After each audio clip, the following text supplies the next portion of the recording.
dito sa Manila. Party, maganda party dito. Most of the people, ang tingin nila sa party is distractions.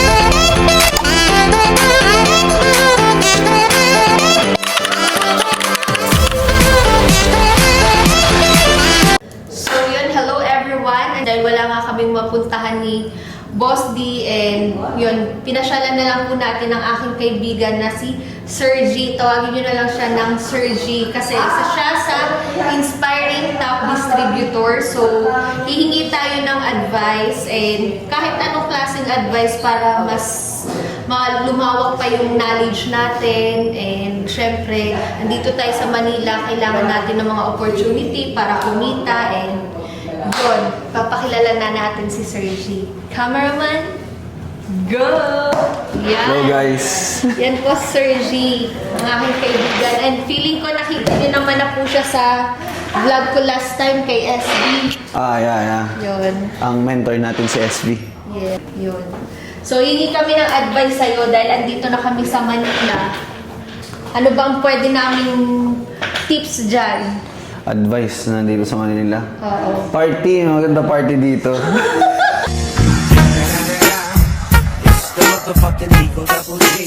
Pero guys, sa totoo lang, most of the people, ang tingin nila sa party is distractions. Yeah, if hindi mo siya alam paano gamitin. Kasi ang mentor ko si SV, kilala siya as mahilig, one of the star boy pagdating sa party dito sa Manila. Okay. So, naturuan niya ako paano gawing strength yung weaknesses, same as party. Instead na distraction, magiging mas focused ka pa because of it. So, syempre sa party, if you're gonna do business, and then if you want your network to become big, one of the advantage of party is, of course, you can meet a lot of people. So all kinds of personality, all kinds of people, all kinds of occupations, andun halo-halo, yung mga professional, mga tambay, mga businessman, and of course, meron din yung mga bad influence. So yun yung medyo iwasan mo lang. So, paano mo papasukin yun? Siyempre, halo-halo siya eh. Sabi natin, pasok tayo doon sa may bad influence. Paano mo siya iti-take na hindi ka madala sa ganung ano? Ano naman yan eh, depende yan sa goal mo sa buhay. Like, right now, tayo, pare-parehas tayong entrepreneur. We want to become, we want our life to become better.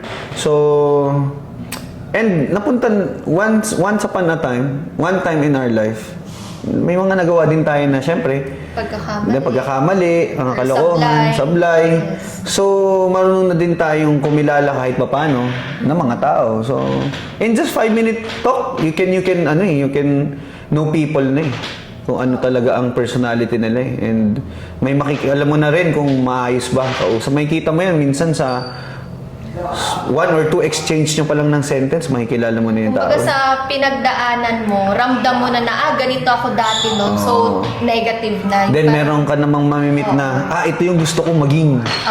So, yun yung mga tao sa loob ng party, ng club na pwede mong i-keep yung conversation, di ba? So, may mga tao kasi ang offer ka agad sa'yo, tara, inom pa tayo. O kaya, alam niyo na yung mga kalokohan, offer. Meron naman din pag nakilala ka, pag nalaman niyo yung occupation mo, they will motivate you or give you less knowledge, advice, na wisdoms, na may mga kabuluhan. Siyempre, yun yung mga taong, kung gusto mo maging better, of course, yun yung mga taong kakausapin mo. Dapat mas yun yung mga nakapaligid din sa'yo para mas mahawa ka ng pagiging grind sa buhay. Di ba kung ano yung, parang kung sino yung mga kaibigan mo, parang ganun ka rin, di ba? Oo. So, dapat, kung gusto mo mas maging better ka, dapat yung mga kasama mo rin, ganun din sila. Tell me who your friends are and I'll tell you who you are. And sa bar naman, guys, Oo. ang purpose din naman makipag-friends eh. So, mas maganda, may pag-friends ka na din sa mga taong may, alam mo yun, may matuturo sa'yo, may influence sa'yo na maganda. Ngayon, tulad nga nitong mga nakaraan na I'm with people na more on fitness, mga athletes. Kasi I want to, since nasa industry tayo ng health, beauty, and wellness, of course, isa sa mga bagay na magpapabetter sa'yo is fitness. Fitness. Health, di ba? Sabi nga nila, health is wealth, di ba? So, right now may mga namit ako sa sports ng MMA, boxing, mga mahilig mag-run, mag-jog. So, while drinking, ang pinag-uusapan namin is about fitness. Fitness din. Di ba? Yes, we're drinking. Sinasabi nila na bad sa health. Pero, moderate lang naman yung Moderate ano lang. yung because yung mga kasama mo rin dun, moderate lang din uminom dahil health conscious sila. Minsan kasi kailangan din talaga nating lumabas sa mga ganyan para makarelax rin tayo, Oo. makapag-enjoy, pero in a good way, na hindi naman porket nagbabar ka or bar hopping ka is walwal talaga, parang Yeah, ganun yeah. yung sistema niya. So talagang moderate pa rin. It depends pa rin sa'yo as kung sino ka. Kung magpapadala ka sa ganung sistema, kawawa ka. Oh. Kung hindi mo didisiplinahin yung sarili mo. Sometimes we learned in a hard way. Di ba? Tulad ng ano. Like, kung gusto mo malaman yung isang mali, kailangan ikaw muna yung magkamali. Or, in a smart way, na nagkamali na yung isang tao, you take advice from him or them, and then you learn from their experience. Oo. So, other way, I-apply mo sa sarili mo. other way, matututo ka, pero in a hard way or in a smart way. So, kaya maganda kung mausap ng tao. Dito guys, sa Manila, samahan mo lang yung mga gusto mong maging. Sama ka lang sa mga taong gusto is improvements, how to become better, success. Part na yan eh. Pag naging better ka sa person, part na yung success eh. Oo. Ang success kasi is Combo na siya. combo na siya. So, iba-iba kasi tayo yung definition ng success. Para sa akin lang is, if you improve yourself, yun. Ikaw, magsasucceed tatanungin kita, sa years mo dito sa Manila, ramdam mo na ba yung success ng life mo? Or hindi pa? I can say na nafe-feel ko yung success, pero not yet there. Okay. So, nagsasucceed ako in a way na naging better ako sa person. Nagiging better yung circle ko.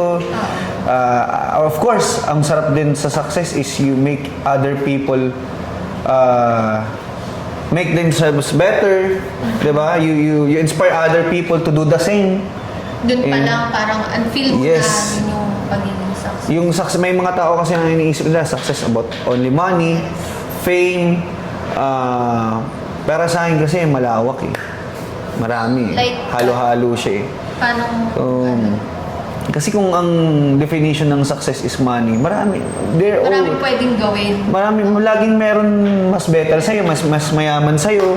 So, ako para sa akin, definition ko ng success is nagbigiging better ako inside and out. Yung mindset ko. Of course, part yung wealth mo kasi syempre, guys, di tayo magiging plastic dito. Yes, hindi nabibili lahat ng pera. Pero tandaan mo, wala ka ding mabibili, wala kang pera. Oo. So, part pa rin yun Kumbaga, ng success. kailangan din talaga natin, hindi naman sa namukhang pera. Kumbaga, yun talaga yun eh, yun yung reality. Yes, Kailangan yes. mo talagang mag-grind. Kasi Yes. ang kailangan natin sa life talaga is pera. Yes. Yun talaga. Pero again, guys, hindi lang po pera ang kailangan mong kunin sa buhay. Kasi money without wisdom is very dangerous. No? Why? So, kasi you can use it in a bad way. Oh. 'Di ba? So, kaya importante din itong swerte ko lang din kasi si SB ang naging mentor ko kasi naturuan niya ako ng tamang mindset, how to use money, how to use your mind properly. Kasi may mga tao nagkapera nagiging masama. Oo. Diba? Kaya nga... Kasi nakakalimutan na nila kung saan sila nanggaling. May Oo. mga ganun talaga. Kaya nga nauso yung the man is root of all evil. Oo. Diba? Pero hindi, para sa akin, lack of money sometimes is the reason why we became evil. Kasi sino ba ang nag-aakyat bahay? Oo. Diba? Sino ba nang hold up?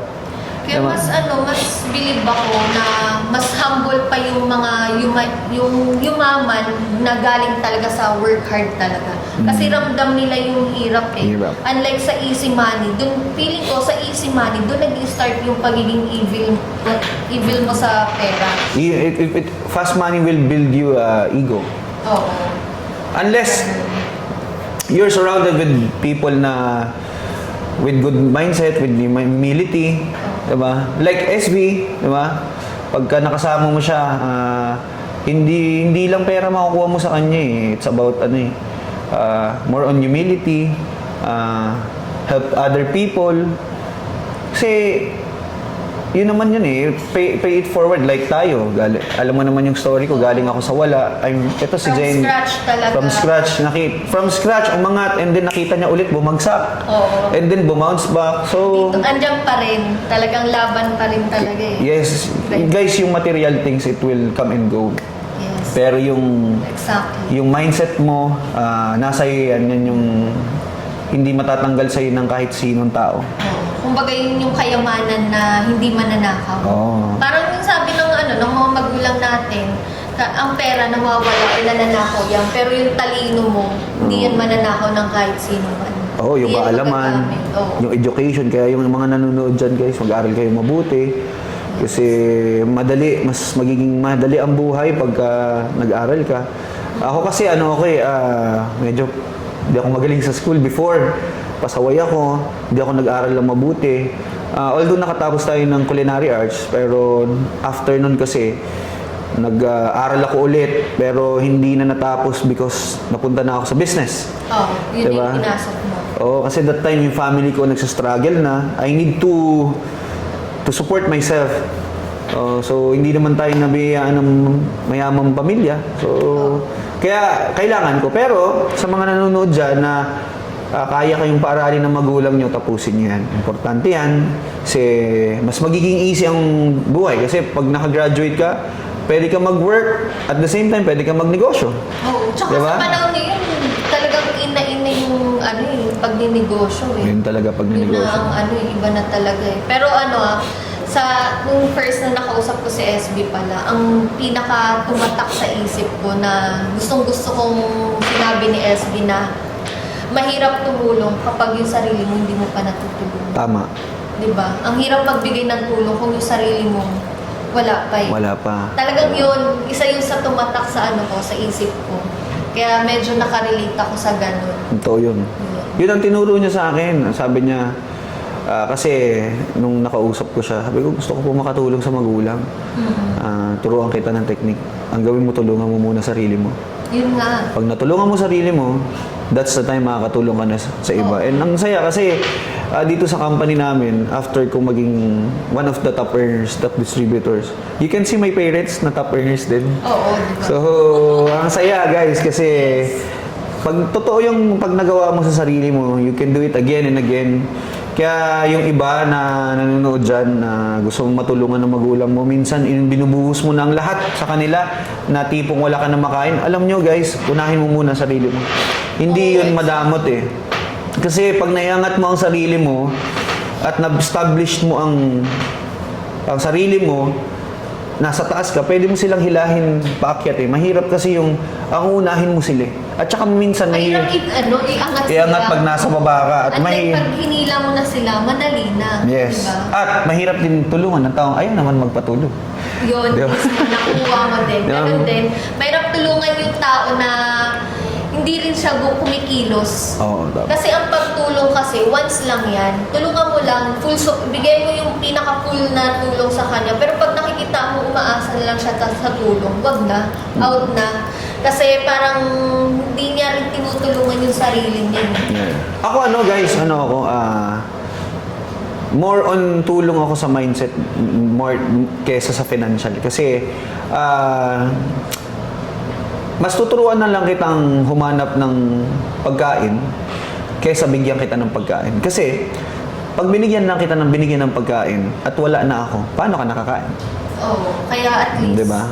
may knowledge siya kung paano niya didiskartehan yung sarili. Yes, dito sa industry namin, instead of giving people fish, we teach people how to fish.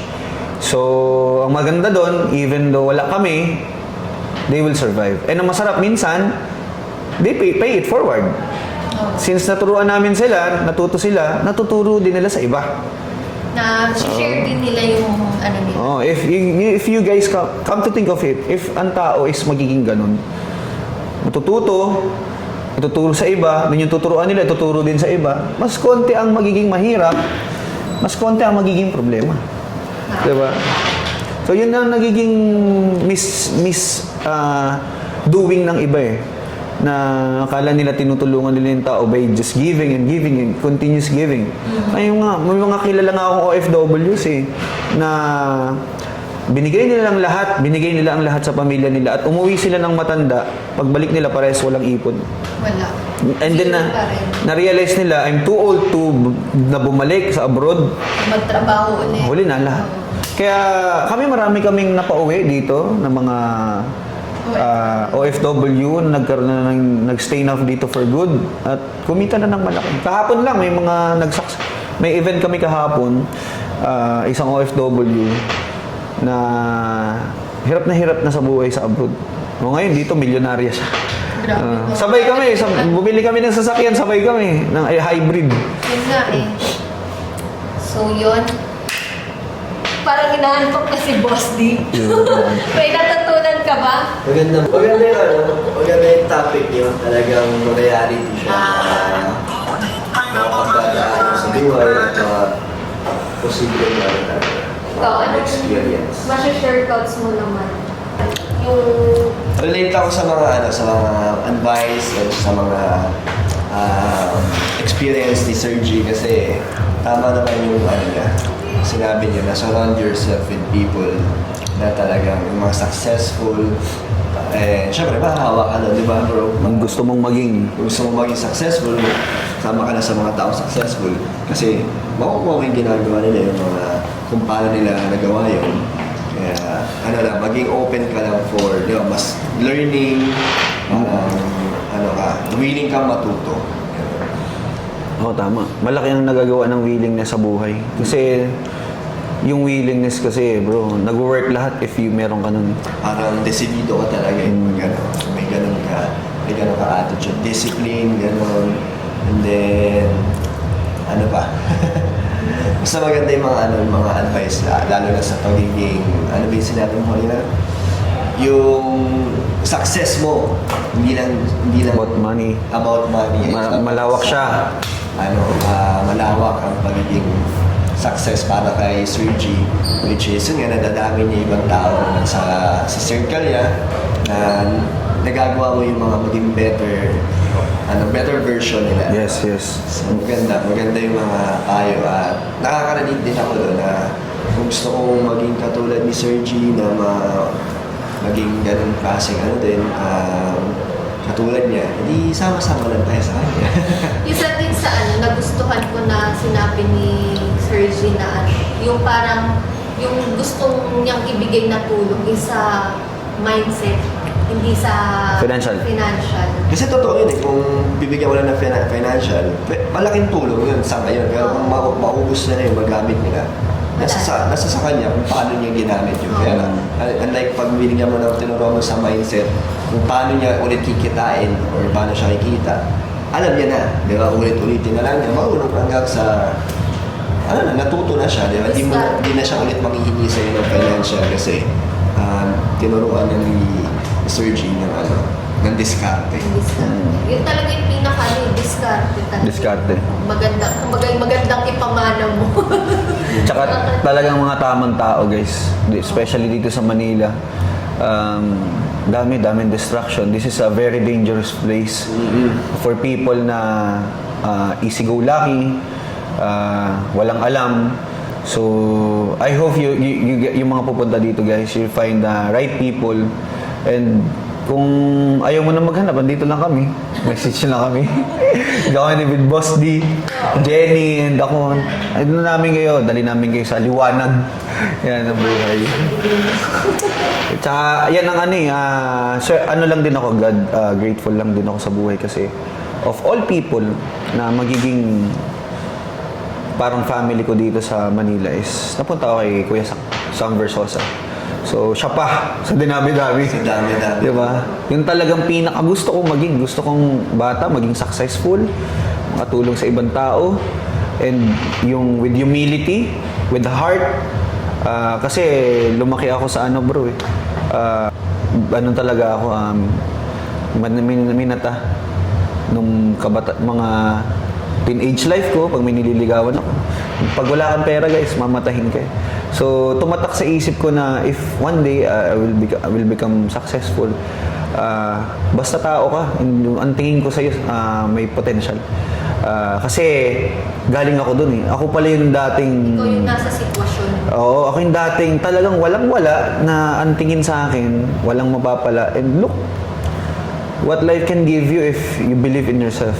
So, kaya ang lesson doon talaga wag tayong mamaliit ang tao eh.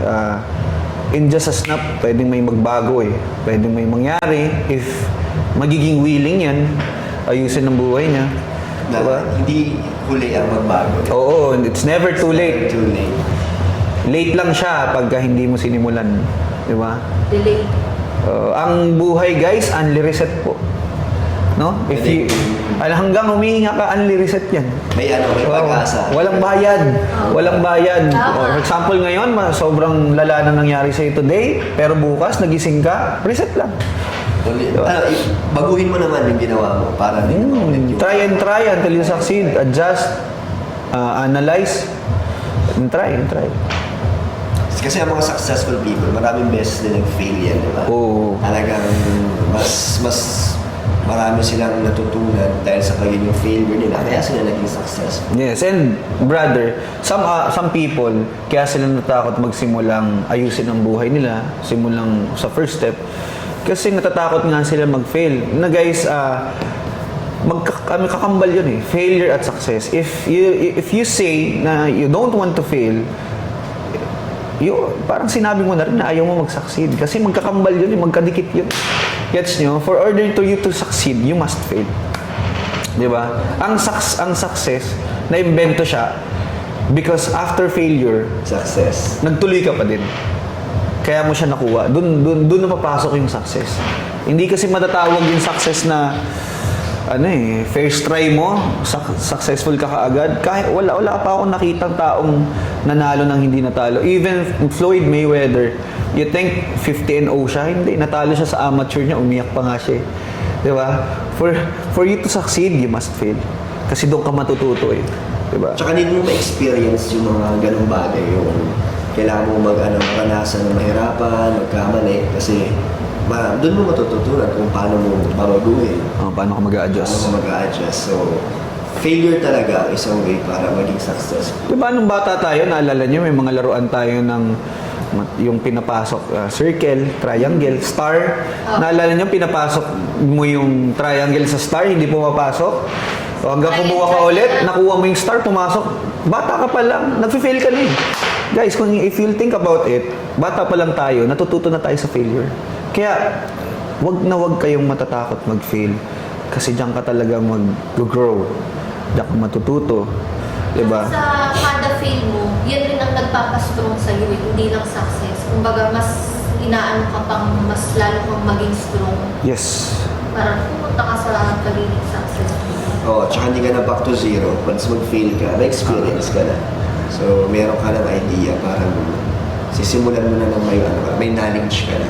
Oo. Parang gusto ko na lang dito overnight pag ganito. Wala kasi tayong stand eh, no? Mamaya kayo mag-chikahan kayo about girl talk naman kayo ni Laya. So, yun, medyo... Napakaseryoso kasi ng topic ni Sir G. Masarap talaga kasi kausap ko si Sir G. Talagang marami kang matututunan. About motivation, so Yes, positive, maging positive yung Come back. I love to bounce back. Okay. Kaya pag may nangyayari sa akin hindi maganda, excited ako after eh. Di ba yung iba natatakot? Ako excited ako. Kasi Why? alam ko after nito may breakthrough eh. Kumbaga, minsan si Lord kasi, He moves in mysterious ways. Yung blessings, minsan naka-disguise yan sa problem. Like, a few years ago, like 2 years ago, I'm one of the top 50 nitong buong kumpanya. Actually, top 100. Millions of distributors to eh. Top 100 ako. For me, okay ako eh. Pero I keep on praying na gusto ko pa umangat. Gusto ko pumasok sa top 10. Gusto kong pumasok sa top 20. And then, something came up. Something happened. Instead na pataas, bumagsak ako sa pinakalagpak. Pero, na-realize ko, hindi pala ako nilagpak dahil doon na ako, hindi. Kasi pag nasa pinakababa ka, there's no way but up eh. So, from that problem na disguise as, from that blessing na disguise as problem, after ko ma-overcome yun, ginawa ko lang ulit yung mga ginagawa ko. Courage, niwala lang ako sa taas. Ayun, napasok natin yung top 1 ng company, top 10. Doon din tayo. Doon na natin na-experience yung living the life na nalibot natin ang mundo. Di ba? Na dati pamasahe, wala akong pamasahe. Di pamasahe, wala akong pamasahe. So, ano yung naging lesson nun pa sa pagbagsak mo? Everything happens for a reason. Every problems has a breakthrough. Pag may pinagdadaanan ka ngayon, huwag ka malungkot kasi lahat temporary lang. So, yung problema mo, it's just temporary. After nyan, may blessing. Minsan si Lord, paparanas niyan sa akin yung lungkot para ma-appreciate mo ng sobra yung saya. Diba? So, hindi mo kasi... Tama. Diba? Siguro para minsan, kailangan mo na maranasan yung ganitong sitwasyon para matuto ka bago ibigay sa'yo yung O minsan kasi may ano tayo eh, may pinagpe-pray tayo na hindi natin minsan na-realize na achieve na natin and parang may mga tao kasi akong ganito kilala eh. Lord, pagka binigyan mo ako ng sasakyan, kahit normal lang, sobrang saya ko na Lord. And then dumating yung sasakyan mo, maging masaya ka lang ng panandalian, nakalimutan mo na maging grateful. Parang nakakita ka naman ng SUV, parang nalungkot ka. Diba? So, minsan gumagawa si Lord ng paraan para bumalik yung, naalala mo ba yung pray mo? Parang tinatest ka ni Lord. Oo. Diba? Naalala mo ba yung prayers mo? Wala namang masama din maghangad ng mas mataas. more. Pero, wag mong kalimutan na kahit wala pa sa'yo yung dinadasal mo, dapat grateful ka na. Kasi if idadasal mo lang, isasabihin mo lang sa sarili mo na, Lord, magiging grateful lang ako pag binigay mo to. Maniwala ka, pag nakuha mo yung hinihingi mo, hindi ka pa rin grateful. With that, or without that, you should be grateful. So, para pag dumating yung blessing na hinihingi mo, talagang sobrang saya mo. At kahit ano pang problema dumating sa'yo with that blessing, grateful ka na. Diba? Tama. So, Thank you, Sir G. Grabe si Sir Grabe. G. Nagdami na namang natutunan ko at marami rin matututunan ng ating viewers. Dahil sa ganong mga dyan, magko-comment na napakagandang kausap. merong magko-comment na may natutunan sila, may magko-comment na na-realize din nila. May sense yung at may laman. Importante ang ganyan na may pinag-uusapan tayo minsan nakabuluhan. Minsan masaya tayo. May mga funny moments, pero syempre, maganda pa rin yung may pinag-uusapan tayo na Para hindi tayo nawawala sa wish. may matututunan. For sure, yung mga makakapanood nito, guys, galing ni Dan, galing ni Zenny kasi isa to sa mga nakita ko kung paano din bumabounce back sa buhay. Nung nakita ko sila before, few months ago, from nakita kitang malungkot, I know that day na your breakthrough is coming. Sana. Naniniwala ako doon. Di ba Ako rin, naniniwala din. Sana nandito na sa Manila. Bro. Andyan lang yan. So, thank you. Thank you, Sa Sir G. Yes. Good luck sa breakthrough nyo, guys. And Siyempre, pag namin yun, babalik kami dito. Eto na to, Sir G. Salamat sa lahat. Salamat. Pag in-apply namin yung mga Ang galing guys kasi hindi nyo lang alam, sobrang daming pinagdadaanan nito and still he is able to help other people. Wow. So very rare yung mga taong ganyan and congrats sa mga nakasubscribe sa kanya kasi marami kayong matututunan sa life to improve yourself, to improve your life. Okay, so keep on watching Dan, Boss Dan family and Jenny. Magiging guest mo natin to sa podcast Yes, natin abangan sa niyo po. Boss D Fam, si Sir G. Si Kasi Sir G ay isa rin magbibigay ulit sa Boss Di Fam ng inspiration. inspiration. Thank you sa inyo. Thank you for believing us, guys. Yes. We will keep on inspiring you guys. So, Baka may mag-comment dyan. Pwede sila mag-comment kung ano Baka may gusto mag-comment, nilang single pa ba? single. Single pa tayo, guys. Ano tayo? Focus tayo sa life. Pero, pag may dumating, pakasalan ka agad natin. Yeah.